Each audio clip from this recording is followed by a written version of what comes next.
just what's happening in the cyber crime space. Now, since cybercrime is getting more complex, by Newton's third law, there's an opposite and equal force coming back, which is cybersecurity.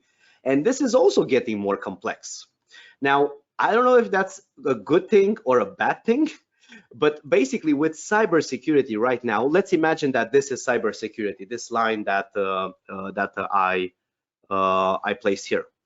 So on cybersecurity right now, the first thing that we need to know is cybersecurity is made out of three components, right? Tools, processes, and people that are operating the tools, right? Starting with tools.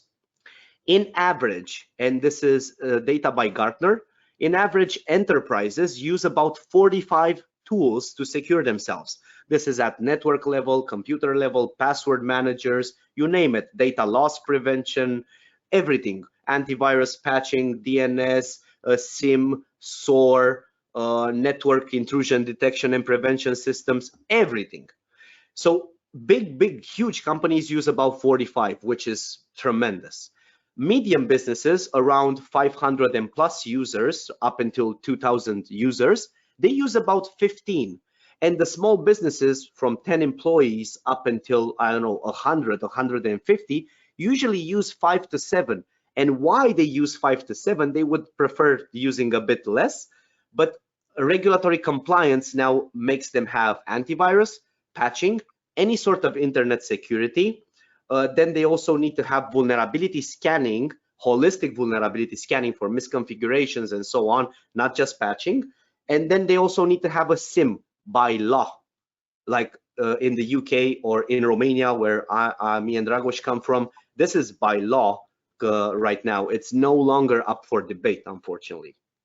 Now, I want to ask you guys, how many tools do you guys use to do your security? And I will launch this as a poll so that you guys can respond and we can share the numbers with everybody. So the options are 1 to 3, 3 to 5, 5 to 7, 7 to 10, or 10 plus up until, I don't know, 45, 50, 70. So let us know what you guys think, or actually what you guys use as security. And if you guys are partners like managed service providers, just let us know how many tools you use to secure your customers. Okay, and the voting is pretty heavy. Nice. I'll just give it one more second and I'll close it. Okay, closing and sharing with you all. So as you can see, the statistics from Gartner are not wrong. 44% out of the participants that voted in this use more than 10 tools. Then we have in the second bracket, 22% in between 5 and 7, which is usually the sweet spot of everybody. And then we have in place 3, an equal tie in between 7 to 10, 3 to 5, 1 to 3. Thank you so much for sharing this with us.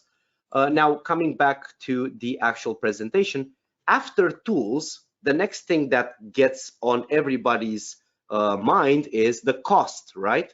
You have cost with the tools, you have cost with implementation, and guess what? You need somebody to manage this on a day-to-day basis for you. What's that again? Cost, right? Because you do need to hire people. Then you also have what we like to call PC resource overhead, meaning imagine 20 agents in one computer. What does that do to the computer? It crashes it sometimes, right? We cannot afford quantum computers on a day-to-day business. So having more than a few agents in the computer is already creating a bit of a problem for us. And at the end of the day, computers are made for us to do our work, not just to put security tools on them, right? So that's why the complexity that is raising at the same pace with the complexity of cybercrime is actually maybe not the best thing ever. And now the final piece of the puzzle, which is human resource scarcity in cybersecurity. Some people will actually tell you this is called a skill gap or a skill shortage. And let me actually show you some articles directly on the web, right? And maybe we can see together if this is indeed a panic or not. So let me know if you can see my LinkedIn profile. Hope you don't mind me sharing my LinkedIn profile with you guys. European Cybersecurity Organization, ECSO, 3 months ago opened almost 900,000 cybersecurity roles. And I bet that not even 10 to 20% of this is already filled, unfortunately. Now let's see what the World Economic Forum has to say, right? This is an article from February 1st, 2023. And there's a nice line over here, which I'll get to in a second. 3.4 more skilled cybersecurity professionals are currently needed globally. And this has doubled since 2029 in just 3 years, right? So this is how big cybersecurity is right now. And unfortunately, training in cybersecurity doesn't happen overnight.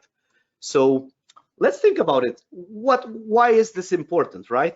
We have cybercrime over here getting so sophisticated, so heavy. They work as an industry right now.